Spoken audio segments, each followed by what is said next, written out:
Nkosi Sikelele, Africa, Malupakanisu Pandawayo, Izwe Imetando, Zoye tu Nkosi Sikelele.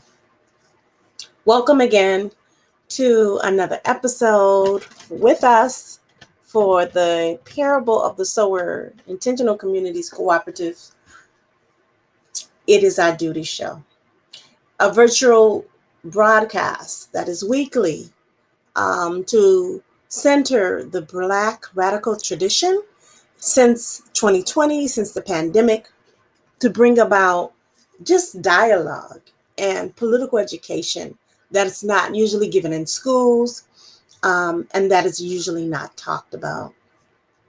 We have a wonderful lineup for you today.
Okay, and I'm back. Woo, that was something. Okay, glitches in the system as usual. So we had a little bit of a time warp there. It looks like 9 minutes was taken off. I'm still going to continue on. The biggest part is that we wanted to gear with you some of the information. Oh, wow. I can see that on my screen here. Just some information on Juneteenth, right? And not just what we found out as far as now we have an endorsed day for Friday, Juneteenth, after the many years we've been celebrating, is accepted. And it's celebratory. Yes, we want to stay in celebration. We want to continue, not to just keep the people to the point that we do not share like we did in a village before we went to war, and danced and sung and ate food together and came back. And then there was dancing and song and healing and ate food together. And so that is the difference, is that we're not connected like that. We're not in communities. Cooperation is our thing, which is why we're doing this, right? Because we're trying to build Parable of the Sower as intentional community cooperative. And so our whole biggest part is to show you parts that may seem a little bit heady, that may seem a little hard, that isn't always just Black joy, but we can make it Black joy, because by knowing who we are and knowing what we need to know, we can better deal with the Black trauma in our communities and in our families. So unfortunately, in that 9 minutes, I was taken off of my piece that I wanted to show you all. And I just decided, hey, they can't completely take me out on this thing. So I'm going to show it to you right here through my phone. Centering this would mean that we can talk about it. I can pause it when I want to. And look at that. Yeah, I can do that. So I'm going to show this 3-minute part. I'm going to stop it as we go. And then I'm going to show you some pieces on our Canva that has the dialogue. Now, this again is about Juneteenth in another way. It's to talk about the fact that, yes, slavery ended. And yes, Galveston, Texas continued on, those slave masters. But as of last Friday, we are commemorating a day off for the fact that we fought and we still won this day off. And people say it's for freedom. What I do want you to know is that it still continued. And when I say it still continued, please listen to this.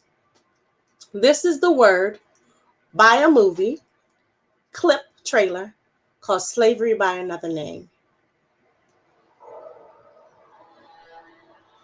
Buried in old courthouses, abandoned jails, libraries, and archives all across the South are tens of thousands of public documents. Public documents.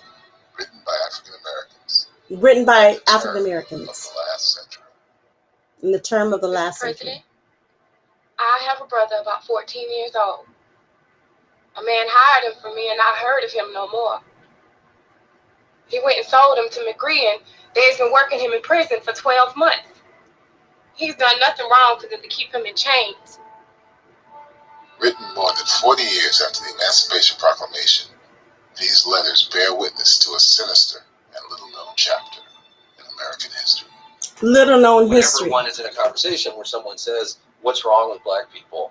Why can't they get over it? Slavery ended 150 years ago. That's fundamentally false. So I'm pausing right there.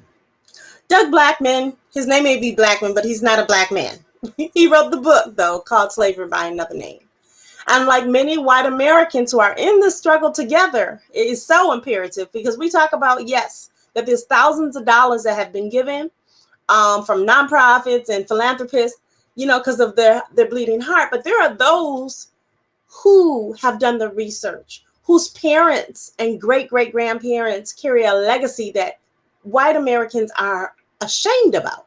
And so Mr. Blackman said that slavery did not end. So when we hear from the president and the vice president that racism doesn't exist, these are the things that we want to put into why it can't just be a celebration.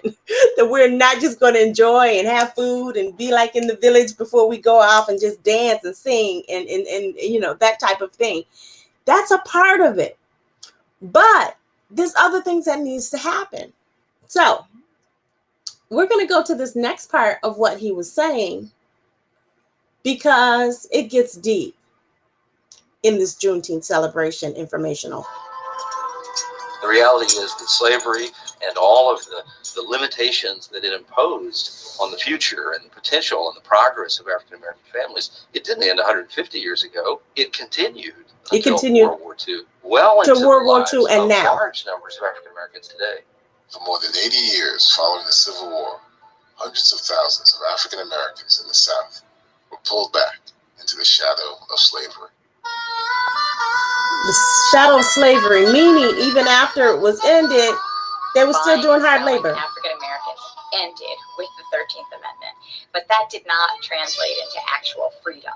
No, not actual freedom. One of the fascinating things about the text of that amendment is that it says that slavery is abolished, except in the case of a punishment for a crime. Okay, let's stop right there. Slavery is abolished, except for in the case of a crime.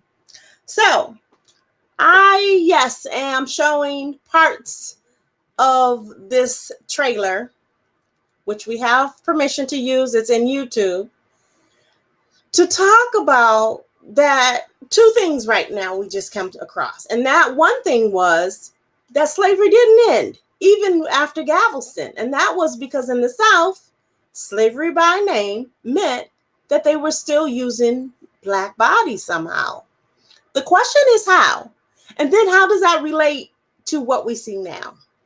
And we've got to know this because we feel it, we discuss it, but the legislation hasn't changed.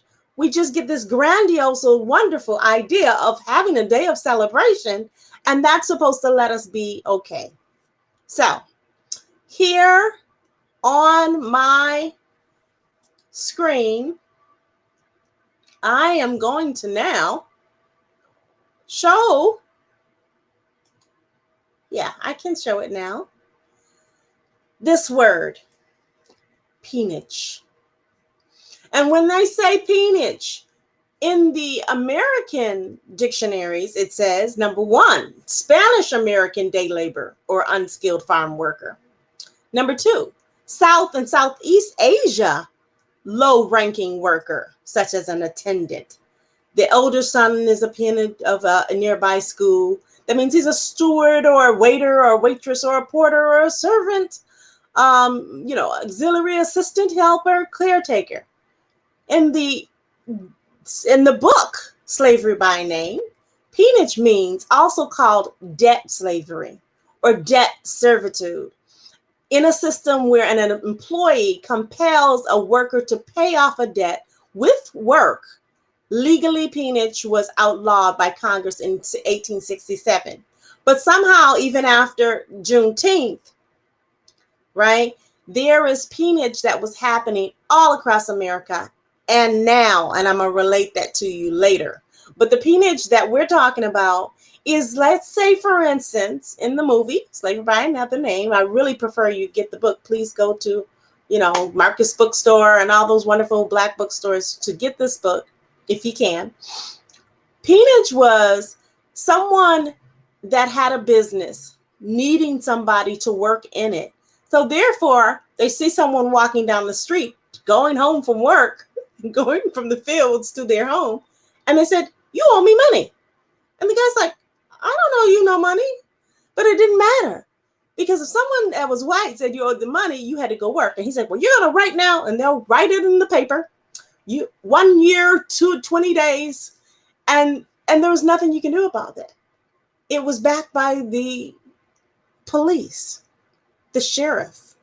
And so even on books, they found a way, the loopholes after slavery, to still say you needed to work for them through peonage. Now, Just imagine on this dictionary definition, there's two different words here, Spanish American, and then the other one is Southeast Asian. It doesn't mention America. Only in the second part where it says peonage, also called debt slavery, that was the one from Slavery by Another Name, does it mention that America did this and that there were lawsuits. And please, as it said in the clip I showed you, there's thousands upon thousands upon thousands of letters and African Americans right after slavery that wrote letters to the government to say, hey, they're taking my family, they're taking my uncle, they're taking my mother. And so can you imagine, even after Juneteenth, when we're celebrating, people are still being picked up for free labor because who's upset? White folks were upset that they could not use our bodies anymore for this work. And that's what you heard. Okay, so this is the first word I want y'all to keep in mind. But the second word that I want you to really consider is this one, vagrancy. And I may be saying it wrong, so please bear with me. Vagrancy law was often the go-to response against anyone who threatened, as many described it, vagrancy law's heyday, to move out of place socially, culturally, politically, racially, sexually, economically, or spatially. Often a go-to reference of anyone who was threatened as meaning if this whole law was if you didn't have a place to stay or if you were hanging out, this whole thing of out of place, like you're in the wrong spot, you're standing outside of a store. There was a man in this time and era where vagrancy was used, was walking on the train tracks. It was against the law for African Americans to walk on the train tracks. And so therefore, he was picked up. And just like the peonage law, they had to sign for it in the court cases, in law, right? Because they had to legalize it to prove to the government they were abiding that there's no more slavery. And they would write these things that he was in vagrancy. So, you know, again, slavery still happened. And let's go back to the next form. And this last one, police profiling. Again, someone's walking in the South and, you know, looked at a police officer the wrong way, you know, didn't put their head down. That could be as another form of them to arrest you. And so let's read this whole thing of what they said of police profiling. So the various police profiling, some are legal, some not. Offender profiling, for example, is a method of use during a criminal investigation that allows law enforcement to identify a likely suspect through offender profiling. Then they can analyze the patterns that could predict the future victims' offenses. If you were a suspect that you were arrested, so, you know, you would get arrested regardless of the crime. You know, they said, you know, you took something, which is the biggest thing. The lies, in case y'all don't remember, that's what we're going up to now. They would make things up. And so regardless of the crime was solely based on the police profile, and you must speak with a criminal defense attorney. And most people didn't have attorneys then, right? Proving profiling claims as difficult. It would require that you show a pattern of a particular practice. This would require reviewer officers' arrest record and showing them that they have a history of targeting a particular type of defendant to get assistance with your police profiling case, whether related to a traffic violation or a serious criminal charge. You need an attorney with experience. So myself, let's take me as an example. I was with my son here in California, headed for a concert at I think it was the Opera House or some space, Symphony Hall in San Francisco. And he walked ahead and we dropped out, put the car in the garage at the BART. And sure enough, from where I was standing, I can see an officer place his hand on my son. And I'm watching this. My child by this time was 14, 15. And from where I stood, my son was confused. I was confused. And I held my breath and knew what it was. Whatever rose up in me, no matter how much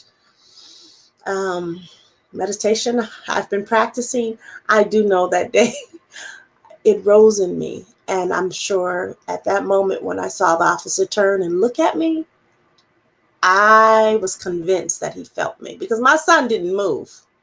He would not ever try to move. And that was good to see, right? Because that hand on his shoulder could have been violent and anything could have happened in that moment, especially gun violence. But because I was standing there and I was sending the energy that way and it wasn't meta, and yes, that is what I try to do in my realm, sending loving kindness. But at that moment, I knew. And with his hand still on my son, he said to me as I walked closer, "Oh, is he with you?" And as a Black mother, as a Black woman, I turned my head to the right. I distinctly know that because at this BART station, I said, "That's the parking lot. I just put my car in the parking lot." And I tried to say as little words as possible because I'm coming from this place just like you saw the sister. She said her brother was the one that was listening. My son, if I wasn't there, would have probably been in jail, right? And so thinking of turning my head to prove why I'm so upset, why I know what he was doing, right? This isn't in the 1800s. This wasn't in the right after slavery. This isn't since Juneteenth happened. This was recently.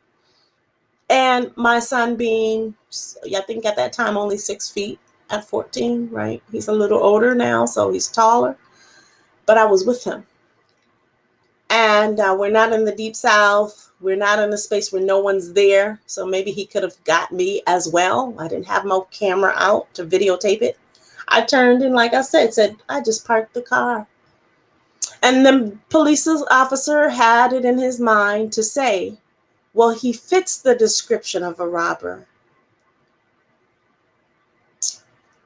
So, of course, he put his hand down. And I want to say that he put his hand down not soon enough. And I know I said words. And I said more than words, though. I gave him the look of how much faith I have in the system as a mother, Black mother. How much faith I have in knowing that one day I won't be there with him, my son, to protect him from a cop that would put on his hand on a Black boy because he fits the description. So, police profiling was a way after slavery by another name that they used to entrap and put into prison and murder our African American brothers and sisters who are now commemorating the celebration that happened June 19th, 2021. And I want to go back because, yes, we talked about this going back, but let's go back to this vergancy.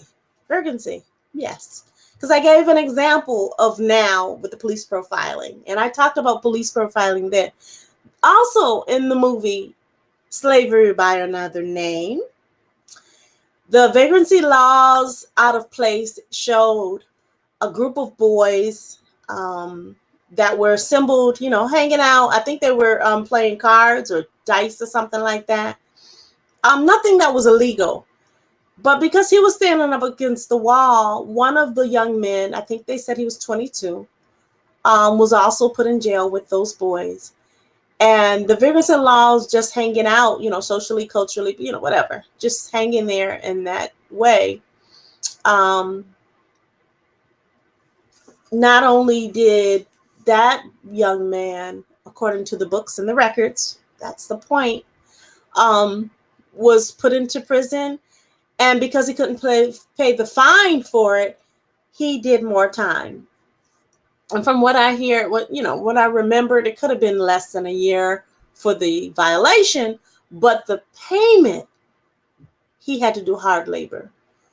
And that's when this whole thing of corporations were able to take African men and possibly women and work for them. So slavery was the first way to do it legally.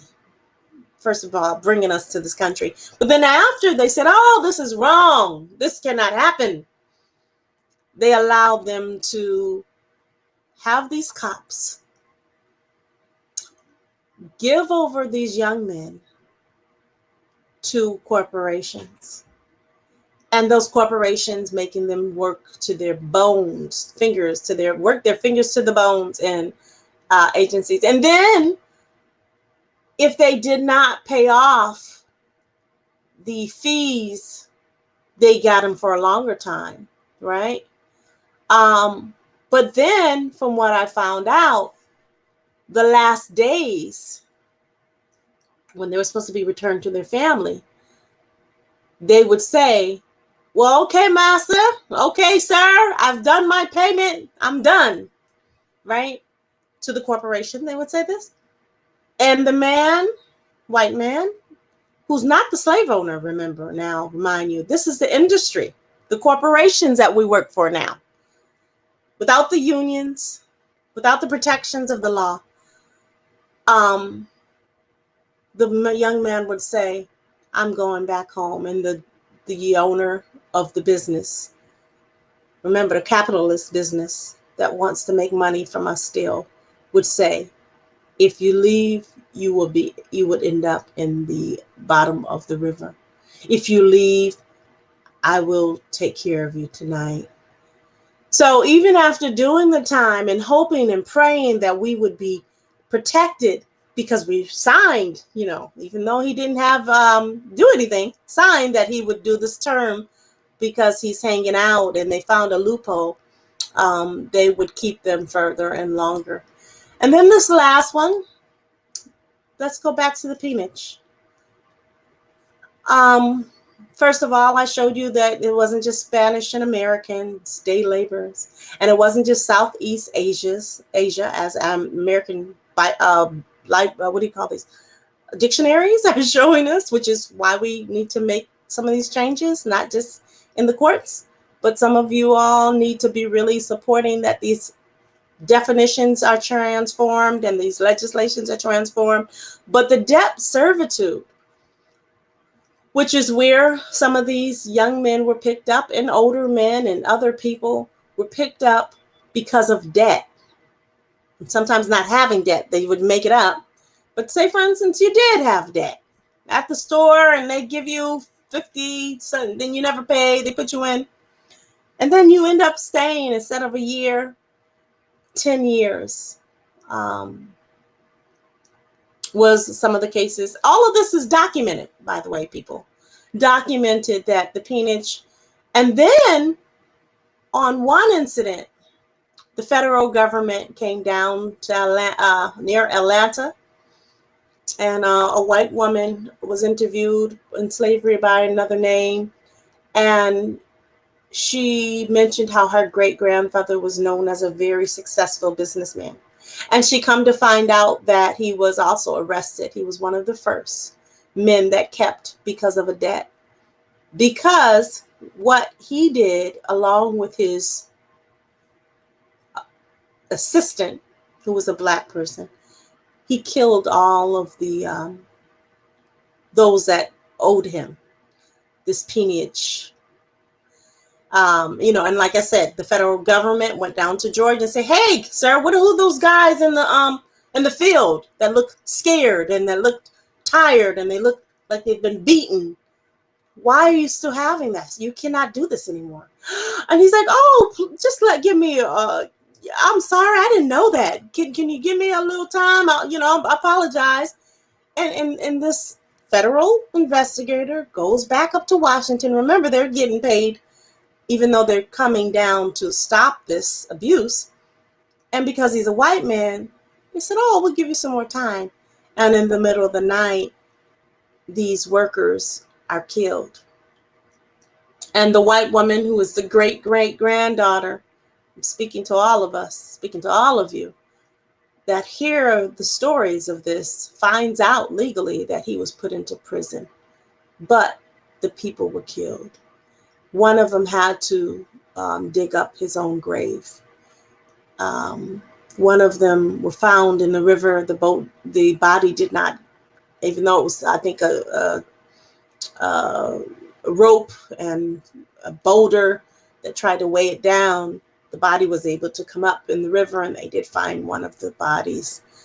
And so this is the legacy of why, with Juneteenth, grateful to celebrate that the government, that's what it is. It's about the federal government did the right thing, right? Some of the presidents, we voted them in, and they take their power of this country, and they said, no, go down to Galveston and stop those slave owners that are still keeping slavery going on. And then the same thing with the peonage, right? Go down to Georgia and stop that farmer or industrial worker person from carrying out this work of a debt servitude that shouldn't happen.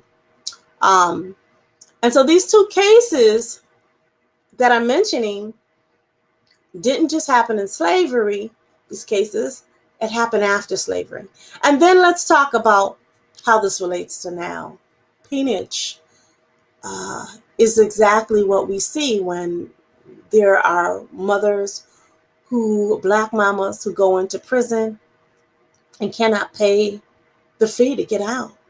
Sometimes it's very low, less than $1,000. And they are used, their bodies, to sew.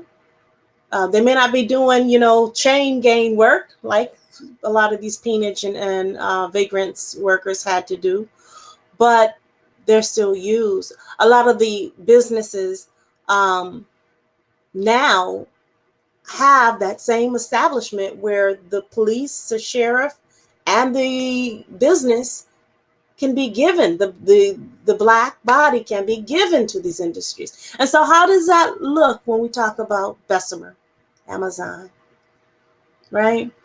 They're not in prison, but because of not having a union folks know that owner of the agency, right, of Amazon, he can do whatever he wants. He can make more money. He can go talk to the sheriff and the police department to change the lighting. Can you imagine? In Bessemer, they changed the lights changing so that people that were coming to talk to them wouldn't be able to get at a certain time. All this stuff, which means they're in cahoots. The capitalist white male and the systems that are our police enforcement since January 6th, we know this. They were in cahoots after slavery. And so when we talking about defunding the police, especially in this last case, and let me get into this, some of our own Black people, right, this man was arrested with his owner that killed these peonage individuals in Atlanta, outside Atlanta. Some of our Black people have been able to successfully make a lot of money. Let me sit with that for a second and say that again. Some of us as Black people have made money from the system of using Black labor, using peonage in the way where, the worker isn't protected, the mama isn't protected, so she goes in jail and she has to spend more time. The forced labor of making license plates and things for corporation. Some of those people are Black. And we know the history of some of this, but we know that the house nigger and the field nigger is still the same words. Um, and when we say we will celebrate Juneteenth and not stand up to change this legislation or to put attention on it or to use the documentations that's in, it's everywhere. These letters that were written to the federal government, letters written about the sheriffs that took these people and the corporations and the U.S. Steel in Birmingham, Alabama. The thousands of families that wrote the president because someone was walking on the wrong side of the street and picked up and never came back. Some of them were not as lucky as having to go for 2 years. And now we have the same dilemma. So, peonage, vagrancy, and police profiling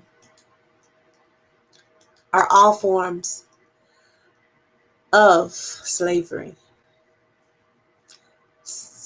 And when we don't acknowledge that these are forms of slavery, we are not acknowledging that possibly we need to do more than just have a commemorative uh, day to celebrate, token day to celebrate. Um, I want to steer in our last minutes on this topic of needing more. A video that we have that we're going to present to you. Uh-oh. Let's see. Oops. I didn't want to do that. So let's see if I can set this up here. Yes, I can. Set it up so that this video, in a humorous kind of way, fun is always the joy, what we want, to, to talk about why Juneteenth is a good time to celebrate for us. Having those family reunions, doing those things like we did in our villages of Africa, of dancing at the fire, playing those drums, eating the food before we going out to war, right? But also on our daily having celebrations. And then, let's talk about here now. How many of you have had a family reunion in the last 20 years?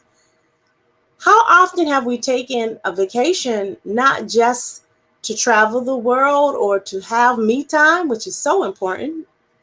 Please do that. Please take some me time and take vacation time, stay vacations, whatever. But how many of you all have done the cooperative one, which is bringing in so that the young people and the elders who miss us, who are isolated, and the young people who need the knowledge of the elders, how many of y'all have been able to sit together? So we want to endorse this knowledge and celebration of Freedom Day, Juneteenth, but we don't want to forget that freedom and these legislations and other victories since slavery, since we were used by our bodies to bring this country to what it is today. And that the slavery by another name that increased work ethic of Black people even after slavery is the same thing that happens now. And we know this. So on that note, I bring to you our last piece. And please enjoy our video.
Yes, we have much to do still.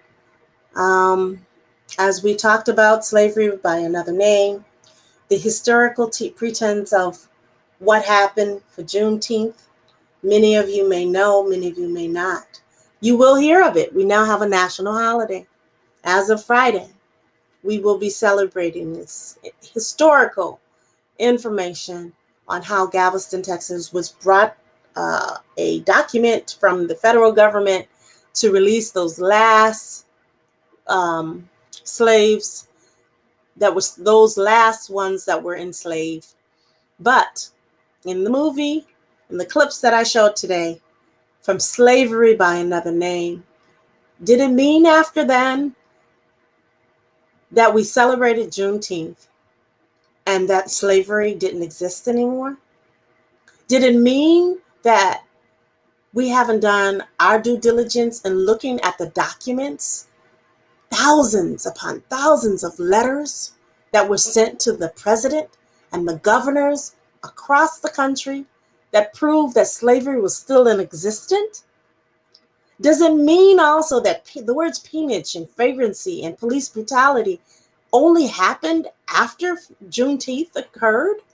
Does it mean that the sharecroppers and the people that were picked up because of debt, even now, should just celebrate Juneteenth? Or does it mean that these are the reasons we need to speak up when we hear our president, who was voted in by us, and the vice president, say that race doesn't exist? That these same peonage, these same words, peonage and vagrants and police brutality, still means that that labor is used in the prisons.